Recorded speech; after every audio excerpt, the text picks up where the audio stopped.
이건 정말 충격적입니다. 한국이 일본에서 쏟아부은 돈. 무려 9조 원. 일본 경제는 이제 한국인 없이는 흔들릴지도 모른다고 하는데요. 20년 경력의 일본인 여행사 대표가 고백한 충격적인 진실. 그리고 일본 정부의 모순된 대응에 숨겨진 비밀까지. 도대체 무슨 일이 일어난 걸까요? 충격적인 이야기 지금 시작합니다. 딱 1초만요. 좋아요와 구독 꾹 부탁드립니다. 도쿄 긴자거리, 아침부터 관광객들로 붐비는 번화가에 자리 잡은 여행사의 문을 열었습니다. 저는 도쿄에서 20년 넘게 여행사를 운영해온 50세의 사업가 타카하시 료스케입니다. 오늘도 한국인 관광객들의 웃음소리가 거리를 가득 채우고 있죠. 불과 몇 년 전만 해도 상상조차 할 수 없던 풍경입니다. 사무실로 들어서자 예약 시스템 화면이 눈에 들어왔고 한국인 고객들의 이름이 빼곡히 채워져 있었죠. 몇 년 전만 해도 텅 비어있던 이 화면이 이제는 다시 활기를 띠고 있습니다. 일본 전역의 관광지에서도 한국인 관광객이 차지하는 비중이 가장 높아졌고 우리 여행사의 경우 전체 고객 중 60% 이상이 한국인입니다. 이렇게 다시 붐빌 날이 올 거라고는 예상조차 하지 못했죠. 2019년 일본의 수출 규제 조치로 한국에서 일본 불매운동이 시작됐을 때 하루아침에 모든 예약이 취소됐습니다. 전화벨도 더 이상 울리지 않았죠. 20년 넘게 쌓아온 사업이 한순간에 무너지는 기분이었습니다. 직원들의 불안한 눈빛, 텅 빈 예약 시스템을 보며 느꼈던 절망감이 아직도 잊혀지지 않습니다. 우리 회사만의 일이 아니었습니다. 일본 전역의 관광업계가 큰 타격을 입었죠. 도쿄, 오사카, 교토 같은 주요 관광지들은 한국인 관광객이 급감하면서 숙박업소는 빈 방을 채우지 못했고 식당과 쇼핑몰도 한산해졌습니다. 관광 가이드들은 일거리를 잃었고 저는 직원들의 급여를 맞추기 위해 개인 저축까지 써야 했습니다. 그런데 2023년 예상치 못한 변화가 찾아왔습니다. 엔화 가치가 급락하면서 한국인 관광객들이 다시 일본을 찾기 시작했죠. 처음엔 몇몇 개별 여행객들이 보이더니 곧 단체 관광객과 가족 단위 여행객들까지 몰려오기 시작했습니다. 여행 예약 시스템엔 한국인 고객들의 이름이 다시 채워졌고 한동안 조용했던 전화벨도 쉴 새 없이 울리기 시작했어요. 우리 회사의 매출은 2023년 초부터 빠르게 상승했습니다. 직원들의 얼굴엔 다시 활기가 돌았고 사무실도 북적였습니다. 한국인 관광객을 위한 특별 패키지 상품을 출시했을 때 예약은 순식간에 마감되었죠. 이는 우리 회사만의 일이 아니었습니다. 도쿄 전역의 여행업계가 한국인 관광객 덕분에 새로운 활력을 찾게 되었습니다. 2019년의 위기에서 2023년의 기적적인 회복까지 일본 관광업은 한국인 관광객 덕분에 부활할 수 있었습니다. 사실상 한국 관광객이 없었다면 일본 관광업은 이미 몰락했을지도 모릅니다. 누구도 예상하지 못했던 이 변화는 가히 기적이라 할 만하죠. 이제 한국인 관광객은 일본 관광업의 생명줄이 되었습니다. 사무실 창문으로 오후 햇살이 쏟아지고 있었습니다. 예약 시스템을 확인하며 오늘의 현황을 점검했죠. 2019년의 위기 이후 한국인 관광객들 덕분에 회복된 우리 회사의 모습은 단순한 숫자 이상의 의미를 갖고 있습니다. 이 변화를 수치로 확인해 보니 더욱 놀라웠죠.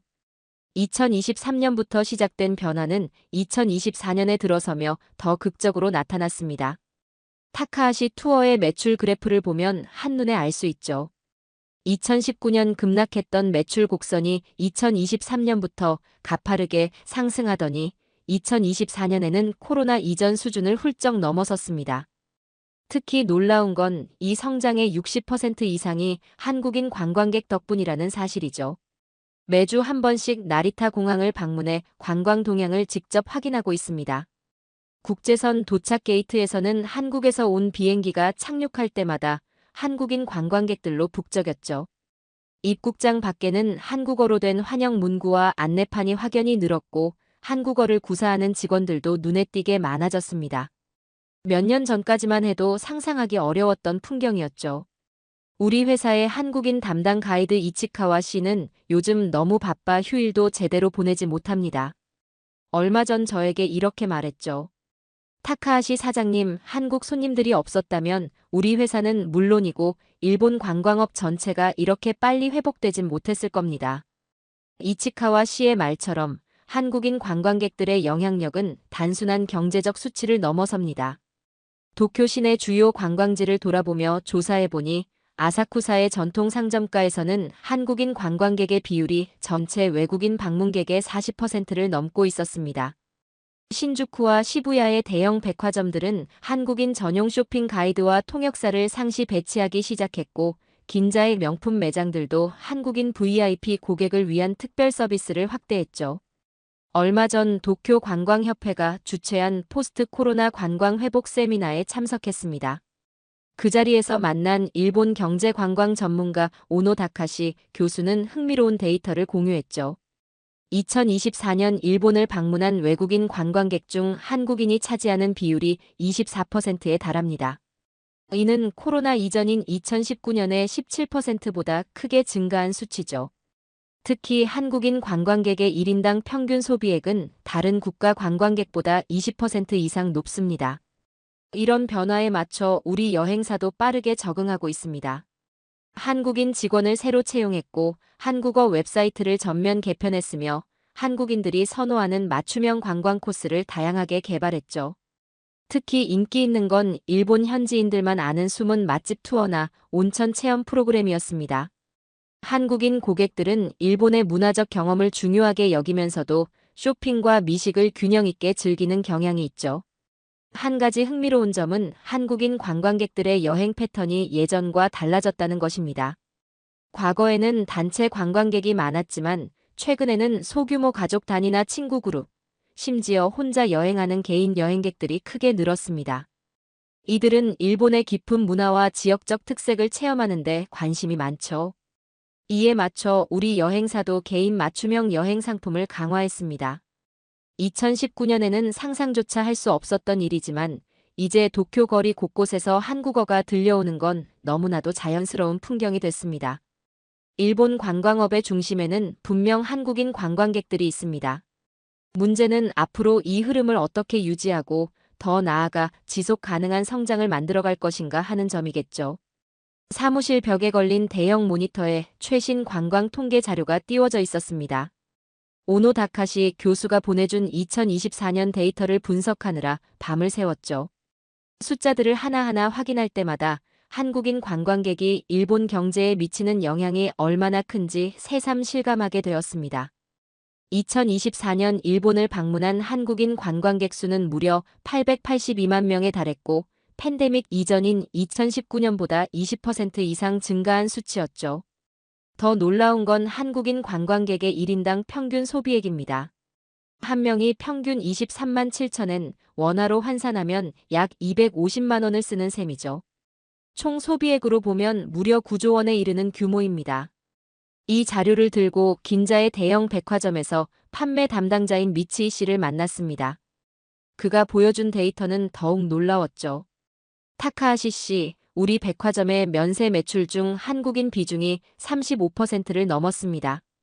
특히 명품관에서는 45%까지 올라가죠.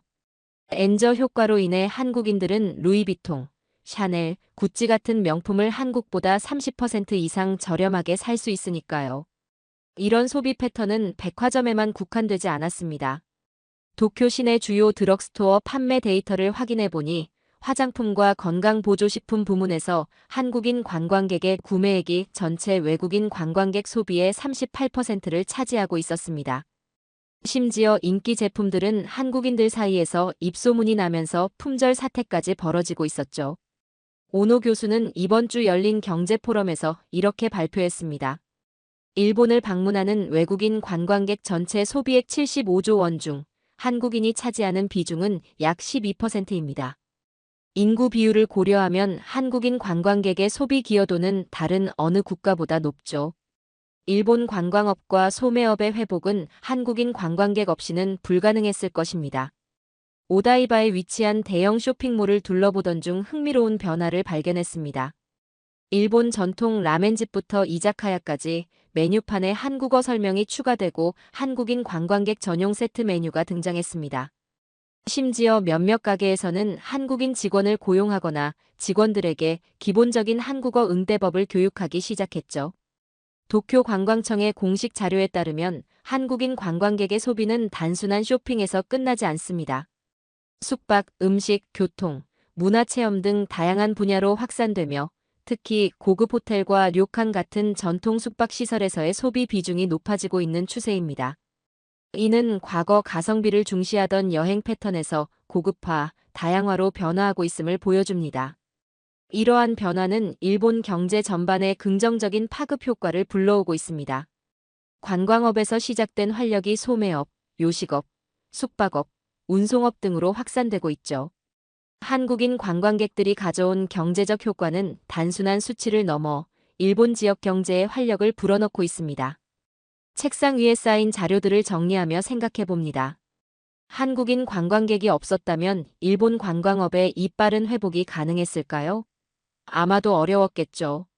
그들은 이제 단순한 관광객이 아니라 일본 경제를 떠받치는 가장 중요한 소비층이 되었습니다. 아침 신문을 펼치자 환율 그래프가 눈에 들어왔습니다. 엔화 가치는 계속해서 하락하고 있었죠. 경제면에는 엔저 현상의 심화를 다루는 기사가 실렸고 그 옆에는 외국인 관광객 소비 급증 기사가 함께 실려 있었습니다. 이 두 현상은 서로 밀접하게 연결되어 있었죠. 2024년 엔화 가치의 급락은 일본 경제 전반에 큰 영향을 미쳤습니다. 수출 기업들에게는 호재였지만 일반 시민들의 구매력은 약화되었죠. 그러나 이런 엔저 현상은 외국인 관광객, 특히 한국인 관광객들에게 일본을 더욱 매력적인 여행지로 만들었습니다. 같은 금액으로 더 많은 것을 경험하고 구매할 수 있게 되었으니까요.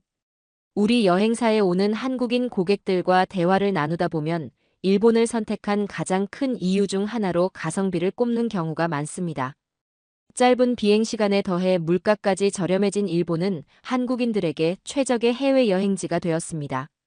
3에서 4일 일정으로 부담 없이 다녀오기에 더없이 좋은 조건이죠. 최근 도쿄 관광청이 실시한 설문조사에서도 한국인 관광객의 78%가 엔저 효과로 인한 쇼핑 가치를 일본 여행의 주요 매력으로 꼽았다는 결과가 나왔습니다. 실제로 긴자와 신주쿠의 대형 백화점과 면세점은 한국인 관광객들로 붐비고 있습니다. 특히 명품 매장 앞에는 한국인 관광객들이 줄을 서 있는 모습을 쉽게 볼 수 있죠. 이 현상을 직접 확인하기 위해 신주쿠의 한 대형 백화점을 방문했습니다. 화장품 코너에서 만난 김지연 씨는 서울에서 온 30대 여성으로 쇼핑 카트에 가득 담긴 화장품을 보여주며 말했습니다. 같은 제품이 한국보다 30% 이상 저렴해요. 친구들 선물까지 사다 보니 짐이 너무 많아졌지만 이렇게 저렴할 때 사두는 게 이득이죠. 엔저 효과는 단순히 쇼핑에만 영향을 미친 게 아닙니다. 숙박과 미식 문화에도 변화를 가져왔죠. 과거에는 비용 부담 때문에 꺼리던 고급 호텔이나 미슐랭 스타 레스토랑을 찾는 한국인 관광객들이 급격히 증가했습니다. 도쿄 시내 5성급 호텔의 예약 데이터를 보면 한국인 고객의 예약률이 2023년 대비 35% 증가한 것으로 나타났습니다. 교토의 전통 료칸을 운영하는 나카무라 씨와 전화 통화를 했습니다. 그는 한국인 관광객이 크게 늘어 예약이 6개월 선까지 꽉 찬 상황이라고 말했습니다. 특히 젊은 한국인 커플이나 친구들끼리 오는 경우가 많아졌어요. 예전에는 가격 때문에 망설였던 전통 료칸 체험을 이제는 합리적인 가격에 즐길 수 있게 된 거죠. 면세점 소비 통계를 분석한 결과도 흥미로웠습니다. 한국인 관광객의 1인당 면세점 소비액은 2019년 대비 45% 증가했습니다.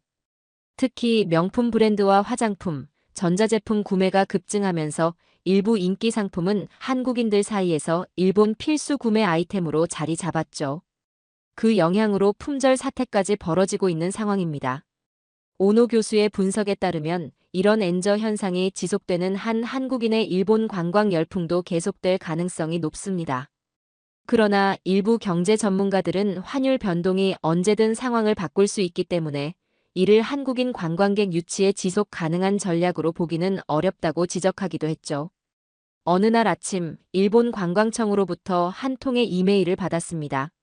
한국인 관광객 유치를 위한 새로운 마케팅 캠페인에 여행사들의 협조를 요청하는 내용이었죠.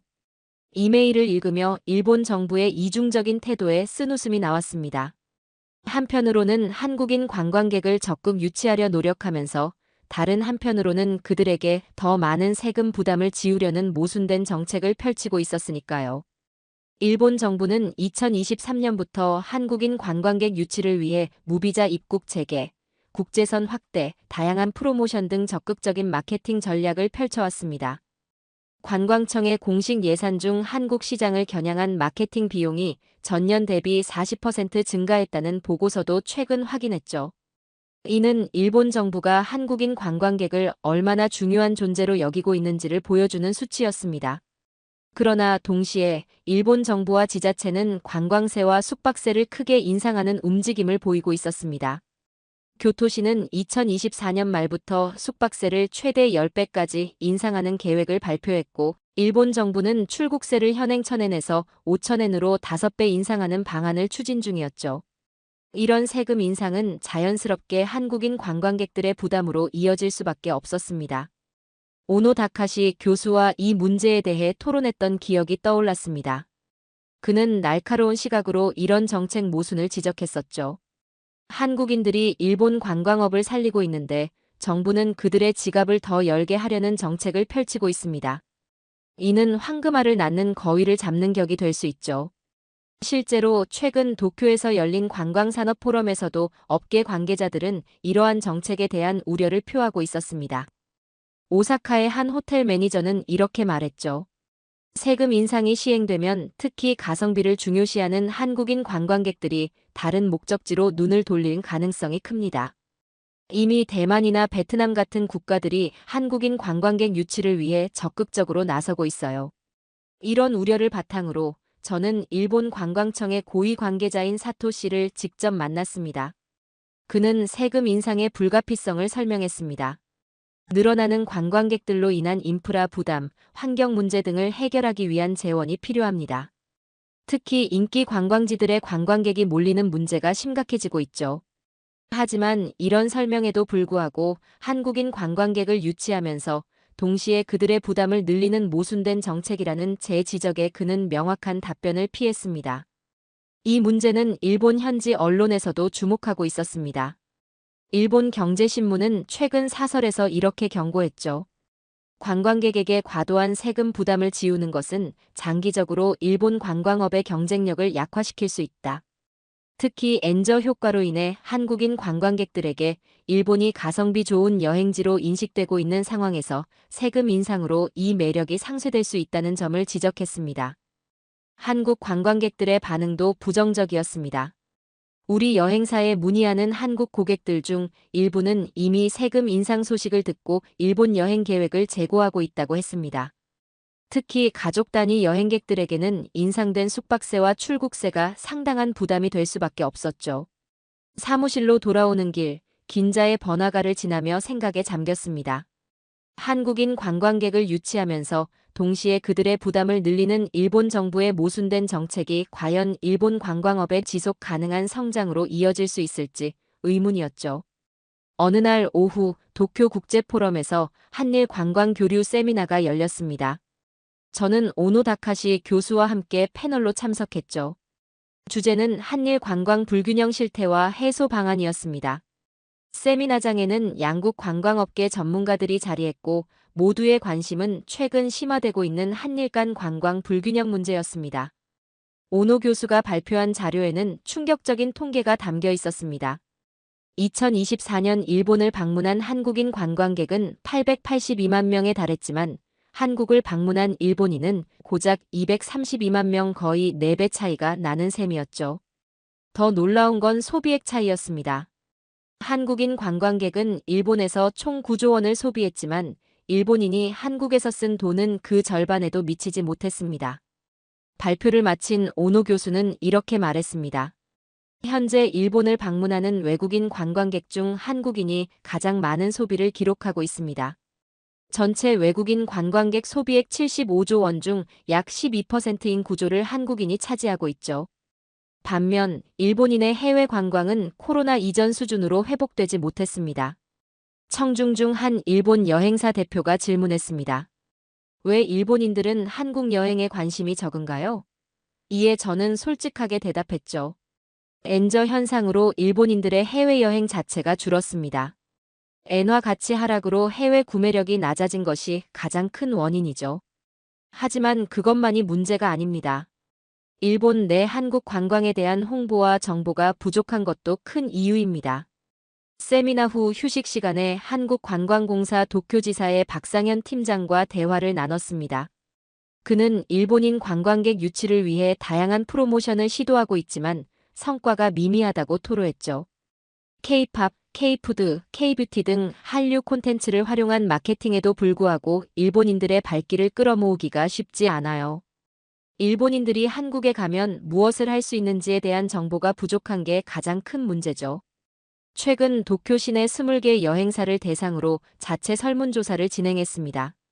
조사 결과 해외여행 상품 중 한국행 비중은 고작 5%에 불과했죠. 반면 이들 여행사의 한국인 대상 일본 여행 상품 판매는 전체 매출의 40% 이상을 차지하고 있었습니다. 관광객 수뿐만 아니라 여행 상품 시장에서도 이런 불균형은 뚜렷하게 나타나고 있었습니다. 서울의 지사를 운영하는 동료인 카토 씨와 통화했습니다. 그는 흥미로운 정보를 전해줬죠. 서울지사의 일본인 관광객 유치 성과는 미미하지만 서울에서 도쿄로 오는 한국인 관광객 예약은 폭주하고 있어요. 특히 20대에서 30대의 젊은 여성들이 일본 여행에 큰 관심을 보이고 있죠. 쇼핑과 음식, 온천을 즐기기 위해 단기 여행을 선호하는 경향이 있습니다. 이런 불균형은 양국 정부에도 중요한 과제가 되었습니다. 일본 관광청은 한국인 관광객의 유입에 감사하면서도 더 많은 세금을 부과하려는 모순된 정책을 추진하고 있죠. 반면 한국 정부는 일본인 관광객 유치를 위해 비자 간소화, 전용 관광 코스 개발 등 다양한 노력을 기울이고 있죠. 세미나를 마치고 호텔로 돌아오는 길에 생각했습니다. 한국인은 일본에서 돈을 쓰고 일본인은 한국에 오지 않는 이 불균형이 지속된다면 양국 관광 산업의 건강한 발전을 기대하기 어려울 테죠. 관광 교류의 균형을 맞추는 것이야말로 한일 양국이 함께 고민해야 할 중요한 과제입니다.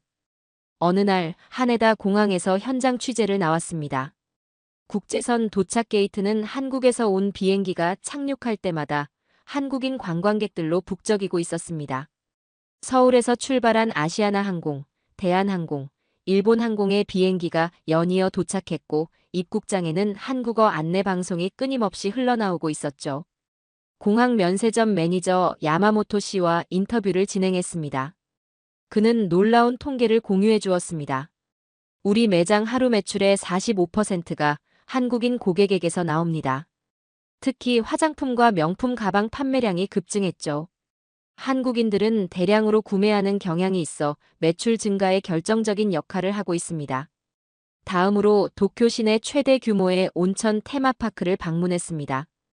입구에서부터 한국어로 된 안내판과 팸플릿이 눈에 띄었죠. 시설 관리자 다나카 씨는 자랑스럽게 말했습니다. 우리 온천은 최근 한국 드라마 촬영지로 소개된 이후 한국인 방문객이 300% 증가했습니다. 덕분에 코로나로 인한 손실을 모두 만회하고도 남았습니다. 도쿄 중심가의 유명 호텔 체인 임페리얼 호텔의 예약 현황도 살펴보았습니다. 예약 시스템에는 한국인 투숙객의 비중이 30%에 달했죠. 호텔 지배인 이케다 씨는 이렇게 설명했습니다. 한국인 고객을 위한 특별 서비스를 시작했습니다. 한국어 메뉴, 한국 방송 채널, 조식 뷔페에 김치와 고추장을 추가했죠. 오후에는 신주쿠의 대형 백화점을 찾았습니다. 특히 화장품 코너는 한국인들로 붐볐습니다. 명품관 매니저 호리 씨는 한국인 고객들은 가격 비교를 꼼꼼히 하며 엔저 효과로 인한 가격 이점을 정확히 알고 있어요. 그들의 구매력 덕분에 우리 매장은 역대 최고 매출을 기록하고 있습니다. 라고 말했습니다. 오노 교수가 제공한 최신 데이터도 인상적이었습니다. 일본 전체 숙박업 매출 상승률은 전년 대비 35%였지만 한국인이 주로 이용하는 숙박시설의 매출 상승률은 무려 58%에 달했죠. 음식점과 카페 역시 비슷한 패턴을 보였습니다. 특히 한국인들이 선호하는 라멘집, 스시 레스토랑, 이자카야는 매출이 급증했습니다. 저녁에는 아사쿠사의 전통 거리를 걸었습니다. 이곳의 상점들도 한글 간판을 내걸고 한국인 관광객들을 맞이하고 있었습니다. 전통 기념품 가게를 운영하는 모리 씨는 이렇게 말했습니다. 2019년에는 문을 닫을 위기였어요. 하지만 한국인 관광객들이 돌아오면서 가게가 살아났습니다. 이제는 직원도 2명 더 고용했죠. 취재를 마치고 사무실로 돌아오는 길에 생각했습니다. 2019년부터 2022년까지 한국인 관광객들이 일본 방문을 중단하면서 일본 관광업은 심각한 위기를 겪었죠. 그러나 2023년부터 시작된 한국인들의 귀환은 일본 관광업에 새로운 생명을 불어넣었습니다. 도쿄 거리 곳곳에서 만난 일본 현지인들의 표정만 봐도 알 수 있었죠. 그들은 한국인 관광객들에게 진심으로 감사하고 있었습니다. 일본 관광업의 미래는 이제 한국인 관광객의 발길에 달려 있었습니다. 일본 정부의 모순된 정책에도 불구하고 한국인 관광객들은 여전히 일본을 찾고 있었죠.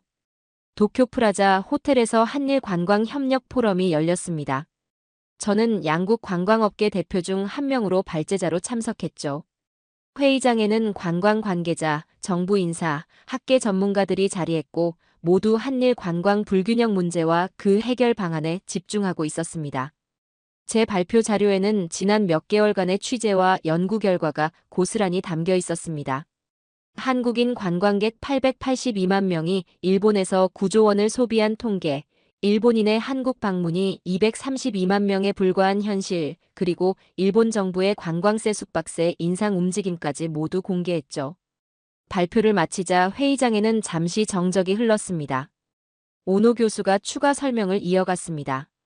한국인들이 일본 관광업을 살리고 있는 현실에서 일본 정부는 이를 인정하지 않고 오히려 세금 인상으로 한국인의 부담을 늘리고 있습니다. 이는 장기적으로 양국 관광 관계에 악영향을 미칠 가능성이 큽니다. 우리는 이 불균형을 해소할 현실적인 대책을 마련해야 합니다. 일본 관광청의 나카무라 국장은 다소 신중한 표정으로 답했습니다. 저희도 이 문제를 인식하고 있으며 일본인의 한국 방문을 늘리기 위한 몇 가지 프로그램을 준비하고 있습니다. 또한 관광세 숙박세 인상은 단순한 세수 확보 목적이 아니라 관광 인프라 개선을 위한 조치임을 이해해 주시길 바랍니다. 그러나 이 설명에 한국 측 참석자들은 쉽게 납득하지 못했습니다.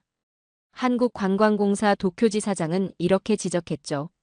일본 정부가 진정으로 관광 불균형 해소를 원한다면 세금 인상보다는 일본인의 한국 방문을 장려하는 정책이 먼저 시행되어야 합니다. 현재 정책은 모순적입니다. 토론이 치열해지는 가운데 저는 중재자로서 발언권을 얻었습니다. 이 문제는 어느 한쪽의 노력만으로 해결될 수 없습니다. 일본 정부는 한국인 관광객의 기여를 인정하고 그들에게 부담을 주는 정책은 제고해야 합니다. 동시에 한국 정부도 일본인들이 한국을 더 많이 찾을 수 있도록 매력적인 관광 상품과 프로모션을 개발할 필요가 있습니다. 회의가 마무리될 무렵 양국 대표들은 몇 가지 협력 방안에 합의했습니다. 일본 측은 관광세 숙박세 인상 계획을 재검토하기로 했고 한국 측은 일본인 관광객 유치를 위한 특별 프로그램을 강화하기로 했죠. 회의장을 나서며 오노 교수와 이야기를 나누었습니다. 오늘 포럼은 양국 관광 불균형 문제를 공론화하는 중요한 계기가 됐습니다. 이제 구체적인 행동이 필요합니다. 그의 말에 깊이 공감했습니다. 한국인 관광객이 일본 관광업의 부활을 이끌었지만 이 불균형이 장기적으로 지속된다면 건강한 관광 교류를 기대하기 어려울 것입니다. 호텔로 돌아오는 길에 생각했습니다. 20년 넘게 여행업에 종사하며 많은 변화를 지켜봤지만 최근 몇 년간의 변화는 가장 극적이었죠. 2019년 위기에서 2024년 회복까지 우리는 한국인 관광객의 중요성을 뼈저리게 경험했습니다. 이제 중요한 것은 이 경험을 바탕으로 양국 간 더욱 균형 잡힌 관광 관계를 구축하는 일이었습니다. 내일 아침 일본 관광청에 제출할 제안서를 준비하며 다시 한번 다짐했습니다. 한일 관광업이 상생할 수 있는 실질적인 방안을 제시하고 우리 여행사부터 앞장서 실천할 것입니다. 한국인 관광객 덕분에 다시 살아난 이 현실을 잊지 않고 앞으로도 양국 관광객들이 서로의 나라를 더 많이 방문하고 이해할 수 있도록 최선을 다해야 한다고 말이죠. 자, 오늘의 이야기는 여기까지입니다. 오늘 우리는 한국인 관광객이 일본 관광업을 부활시킨 놀라운 현실과 양국 간 관광 불균형의 실태를 살펴봤습니다. 882만 한국인이 쏟아부은 9조 원의 경제 효과가 일본 관광업을 위기에서 구해냈지만 정작 일본 정부는 세금 인상으로 화답하는 모순된 현실이 드러나기도 했는데요. 진정한 상생의 길은 일방적인 혜택이 아닌 양국이 서로의 가치를 인정하고 균형 있는 관광 교류를 이루는 데서 시작된다는 것을 다시금 깨닫게 됩니다. 앞으로도 변화하는 한일 관계와 관광업계의 새로운 흐름을 계속 전해드리겠습니다. 오늘도 끝까지 함께 해주셔서 감사합니다. 재미있게 보셨다면 구독과 좋아요로 응원해주세요. 다음에도 따뜻한 이야기로 찾아뵙겠습니다. 감사합니다.